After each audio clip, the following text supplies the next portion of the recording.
morning everyone. Welcome to Pioneer Convent School, 7th standard SST. The chapter is Interior of the Earth. Student, Earth is very complex from the interior. आपको बाहर से जो अर्थ है कितनी smooth plane नज़र आती है, आप इजीली उस पर चल सकते हैं, आप अपना घर बना सकते हैं, बहुत सारी एक्टिविटीज़ फार्मिंग कर सकते हैं, ड्राइविंग कर सकते हैं. But inside the earth is very complex. Its interior can be understood only by indirect methods. Indirect method means कि आप डायरेक्टली अर्थ के अंदर जाके बिल्कुल डीप कोर में जाके उसको स्टडी नहीं कर सकते हैं. आपको कुछ indirect evidences, indirect method use करने होते हैं अर्थ का इंटरनल स्ट्रक्चर अंडरस्टैंड करने के लिए. जैसे कि माइनिंग हमने लास्ट टॉपिक में भी किया था.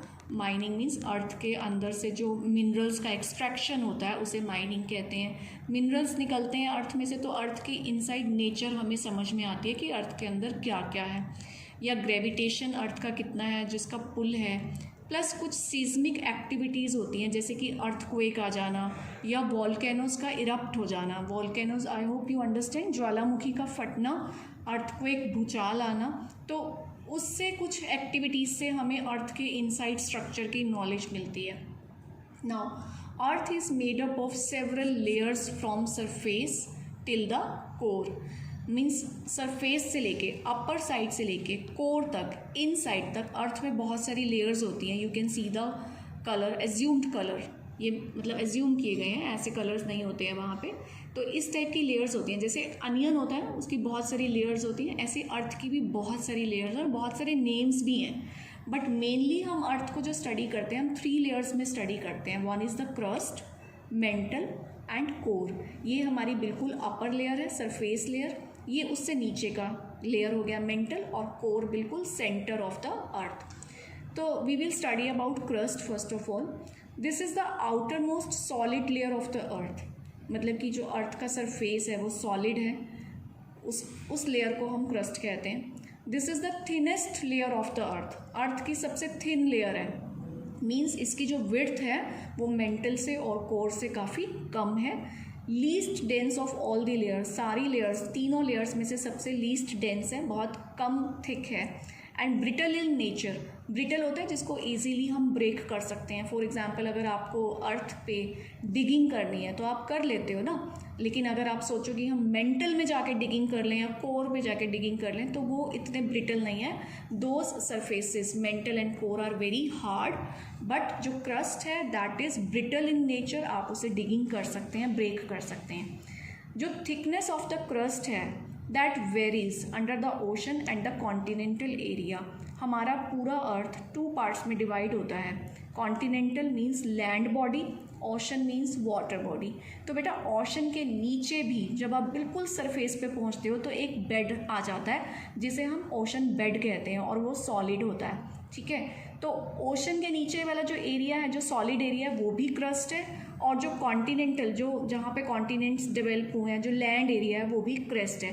तो कॉन्टिनेंटल एरिया में जो क्रस्ट की थिकनेस है दैट इज़ 35 किलोमीटर, और ओशन फ्लोर पे जो इसकी थिकनेस है वो सबसे कम होती है, दैट इज़ 5 किलोमीटर, क्योंकि ऊपर तो बहुत सारा वाटर हो गया. तो क्रस्ट एरिया जो ओशन के नीचे है that is 5 kilometre. Mountain area में जो क्रस्ट की थिकनेस है वो 70 किलोमीटर हो जाती है. नाउ क्रस्ट को हम 2 लेयर्स में स्टडी करते हैं. एक तो होता है हमारा कॉन्टिनेंटल क्रस्ट और एक होता है हमारा ओशनिक क्रस्ट. जो हमारा कॉन्टिनेंटल क्रस्ट है उसमें जो मेन मिनरल्स से जो मिलके बना है that is silica and aluminium. तो सिलिका का Si लिया गया और एल्यूमिनियम से Al, और इस कॉन्टिनेंटल क्रस्ट को नेम दिया गया सियाल. एंड सिमिलरली ओशनिक क्रस्ट जो हमारा मिलकर बना है वो सिलिका एंड मैग्नीशियम, और इसको नेम दिया गया सिमा. नेक्स्ट, कॉम्पोजिशन ऑफ क्रस्ट, कि क्रस्ट कैसे बनती है. जो अर्थ का क्रस्ट है that is made up of rocks. वो सारा रॉक्स से बना हुआ है. और स्टूडेंट्स, रॉक्स सिर्फ लैंड के ऊपर जो आप देखते हो माउंटेन एरिया में, सिर्फ वो रॉक्स नहीं होती. अर्थ के अंदर भी बहुत सारी रॉक्स होती हैं नीचे. Okay, these rocks are rich in mineral, और इन रॉक्स में बहुत सारे मिनरल्स मिलते हैं. रॉक्स एक एग्रीगेट फॉर्म होता है. एग्रीगेट मीन्स कंपाउंड, एक सम टोटल होता है मिनरल्स का. एक रॉक में एक मिनरल भी हो सकता है और एक से ज़्यादा मिनरल भी हो सकते हैं. सो फीचर्स ऑफ द रॉक्स में यही पॉइंट्स फिर से रिपीट होंगे. एग्रीगेट ऑफ 2 और मोर मिनरल्स, 2 या 2 से ज़्यादा मिनरल्स होते हैं। कंटेन ऑर्गेनिक रिमेन्स, और ऑर्गेनिक रिमेन्स मिलते हैं रॉक्स के अंदर। Now what is this organic remain?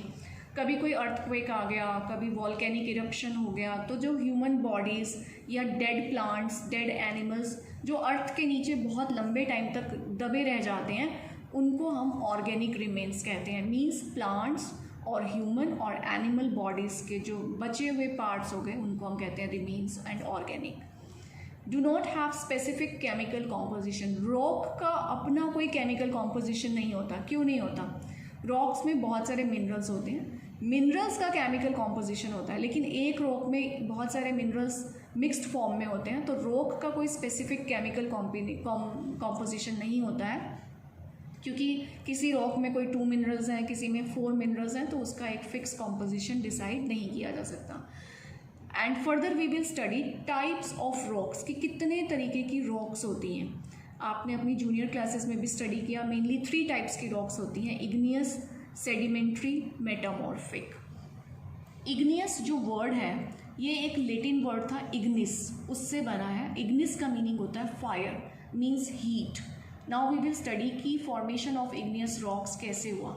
Due to the internal pressure and heat, क्योंकि ये रॉक्स प्रेशर से और हीट से बनती हैं, एक तरीके से फायर से ही हमें हीट मिलती है, दैट्स वाई इनका name first of all igneous है।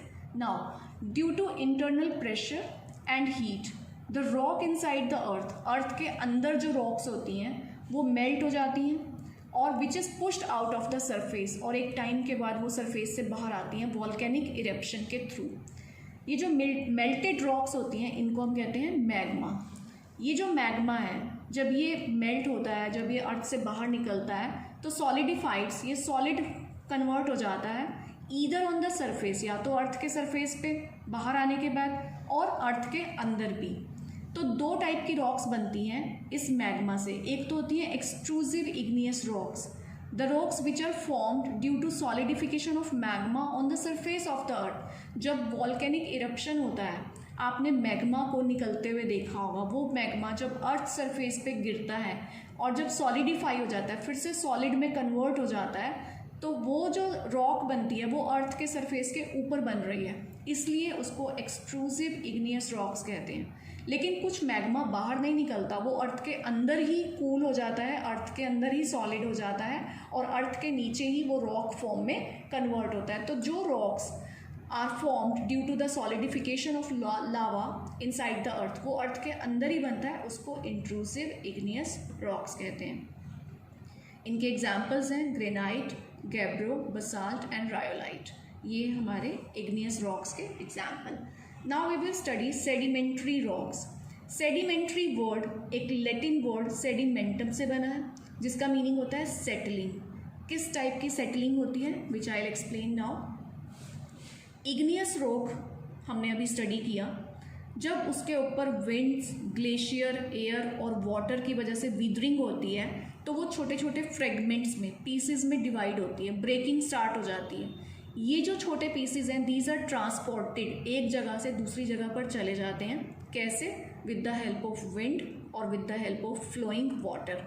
तो जब ये दूसरी जगह पे ट्रांसपोर्ट हो जाते हैं, तो एक नए प्लेस पे जाकर डिपॉजिट हो जाते हैं। डिपॉजिट होने के बाद ये फिर से जमने लगते हैं, और सेडिमेंट्री रॉक्स इनको हम कहते हैं। सेडिमेंट्री रॉक्स में बहुत सारी लेयर्स होती हैं। सेडिमेंट्री रॉक्स में ऑर्गेनिक मटेरियल भी होते हैं और इनऑर्गेनिक मटेरियल भी होते हैं। Organic material I have already explained you, which are formed by the plants and animal remains, और इनऑर्गेनिक मटेरियल होता है formed by soil, stone and sand. Sedimentary rocks के एग्जाम्पल्स हैं limestone, sandstone, mudstone, bituminous coal and dolomite etcetera. Now we will study metamorphic rocks. There are 2 words, metamorphic. Meta means change and morphic means form. जब form change होती है, हम rocks की बात कर रहे हैं, तो जब रॉक्स की फॉर्म चेंज होती है due to any reason, then new form develop होती है, that is called metamorphic rocks.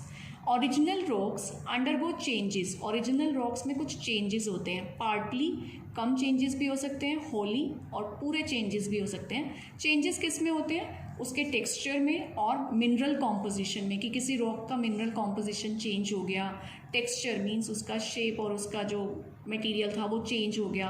कैसे चेंज हो जाता है? Due to heat and pressure हो सकता है, ड्यू टू वीदरिंग एजेंट हो सकते हैं जैसे कि water, wind, air and glacier. तो जब रॉक्स का फॉर्म चेंज होता है, न्यू रॉक्स बनती हैं, उनको हम कहते हैं metamorphic rocks. Metamorphic rocks are harder rocks, ये बहुत हार्ड होती हैं और इनके एग्जाम्पल्स हैं quartzite, marble, slate, granulite etcetera. Students, now we will study the rock cycle. Rocks don't remain in one form for a long time, एक बहुत लंबे टाइम तक वो एक ही फॉर्म में नहीं रहती हैं। दिस ट्रांसफॉर्मेशन ऑफ रॉक्स, जो रॉक्स का ट्रांसफॉर्मेशन है from one form to another, एक फॉर्म से दूसरे फॉर्म में जो कॉन्टिन्यूस प्रोसेस है, इसी को हम कहते हैं rock cycle. Now see the image. सबसे पहले इग्नियस रॉक से हम स्टार्ट करेंगे। इग्नियस रॉक्स पे जब वीदरिंग एजेंट्स वर्क करते हैं तो इसमें इरोजन होता है, छोटे छोटे फ्रेगमेंट्स में ये डिवाइड होते हैं, वो फ्रेगमेंट ट्रांसपोर्ट होते हैं, दूसरी जगह पे डिपॉजिट होते हैं और सेडिमेंट्री रॉक्स बनती हैं। सेडिमेंट्री रॉक्स पे हीट एंड प्रेशर का जब इफेक्ट होता है, उसकी फॉर्मेशन चेंज होती है, मेटामॉर्फिक रॉक्स बनती हैं। मेटामॉर्फिक रॉक्स फिर से मेल्ट होती हैं due to heat and pressure. Melt होने के बाद ये जो मैग्मा है, ये मेल्टिंग मटेरियल है, जब ये अर्थ के बाहर इरप्ट होता है और फिर सॉलिडिफाई होता है तो फिर इग्नियस रॉक बनती है। एक तरीके से एक ही मटेरियल है और उसी की फॉर्म चेंज होती रहती है, जिसे हम कहते हैं rock cycle. Now what are the uses of rocks in our daily life? Hard rocks, जो रॉक्स हार्ड होती हैं उनको यूज़ किया जाता है टू बिल्ड डैम्स बनाने में, कैनल्स में, पेवमेंट, रोड्स बनाने के लिए और बिल्डिंग्स बनाने के लिए। एक और हार्ड स्टोन होता है granite, that is used for making hand grinders. आपने अपने घरों में देखे भी होंगे जो हार्ड पत्थर के ग्राइंडर होते हैं जिसमें आपके पेरेंट्स कई बार मसाले पीसते हैं। एंड उसके बाद stones shaped out of rocks, जो रॉक्स से बड़े बड़े स्टोन्स निकलते हैं, those are used to make idols of god figures बनाने के काम में आते हैं वो। Marble is use for flooring, आपने अपने घरों में भी देखा होगा, एंड मेकिंग पाउडर और रोलिंग पिन्स बनती हैं एट्सेट्रा। तो ये सारे हमारे यूजेस ऑफ रॉक्स हैं एंड हमारा chapter the interior of the earth is finished with this topic, and see you in the next video with the next chapter. Have a good day.